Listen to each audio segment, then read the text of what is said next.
എല്ലാ സന്തോഷങ്ങളെയും മുറിച്ച് കളയുന്ന മരണത്തിനെ സദാ നാം ഓർക്കണം.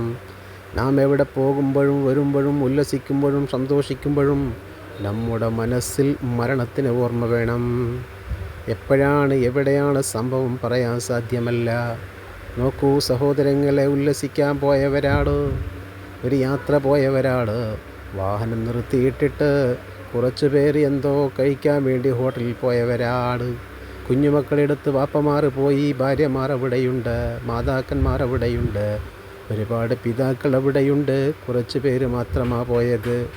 സുബ്ഹാനല്ലാഹ്, ഏതോ ഒരു സുപ്രഭാതത്തിൽ വാഹനം പെട്ടെന്ന് ഇളകിയിട്ട് അതാ ആ കാണുന്ന പുഴയിലേക്ക് മറിയുന്ന രംഗമാണ്. സുബ്ഹാനല്ലാഹ്, അല്ലാഹുവേ അവരൊക്കെയും നീ രക്ഷപ്പെടുത്തണം റഹ്മാനെ.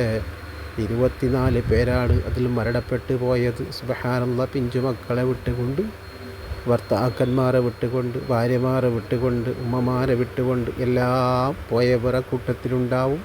എന്തൊക്കെ സന്തോഷം വെച്ചുകൊണ്ടാണ് അവർ യാത്ര പോയത്. അതാ രക്ഷപ്പെടാൻ വേണ്ടി അവർ ത്യാഗം സഹിക്കുകയാണ്. അല്പമൊക്കെ നീന്തൽ പഠിച്ചവർ നീന്തിക്കൊണ്ട് രക്ഷപ്പെടാൻ നോക്കുകയാണ്. സുബ്ഹാനല്ലാഹ്, ഇങ്ങനെ എത്രയെത്ര മരണങ്ങളാണ് സംഭവിച്ചു കൊണ്ടിരിക്കുന്നത്. അതാ ഇതുപോലത്തെ അപകടങ്ങളിൽ നിന്നും അപകട മരണങ്ങളിൽ നിന്നും ഞങ്ങളെയും ഞങ്ങളെ മാതാപിതാക്കളെ, ഭാര്യ, മക്കളെ, മുഹിബ്ബീങ്ങളെ കാക്കണം റഹ്മാനേ. എപ്പോഴാണ് മരിക്കുകയെന്ന് പറയാൻ സാധ്യമല്ല. പക്ഷേ മരണം നല്ല സമയത്താക്കണേ അല്ലാ, നല്ല സ്ഥലത്ത് വെച്ചോക്കണേ അല്ലാ. നല്ലതുമായി ബന്ധപ്പെട്ടുകൊണ്ടിരിക്കുമ്പോൾ ലാ ഇലാഹ ഇല്ലല്ലാഹ് എന്ന് ചൊല്ലി വരിക്കുന്ന മുഅ്മിനീങ്ങളിലും മുത്തഖീങ്ങളിലും ഞങ്ങളെ ഉൾപ്പെടുത്തണം റഹ്മാനേ. ഞങ്ങളെ ഒരാളെയും ഇതുപോലത്തെ അപകടത്തിൽ പെടുത്തിക്കളയല്ല റബ്ബേ. ഞങ്ങളെ പെട്ടെന്ന് മരിപ്പിച്ച് ഞങ്ങളെ മക്കളെ യതീമക്കളാക്കല്ല റബ്ബേ. ഒരു കുഞ്ഞുമോൻ അവിടെ നിന്ന് വാവിട്ട് കരയുന്നു, ഉമ്മ ഉമ്മ എന്ന് വിളിച്ചുകൊണ്ട്.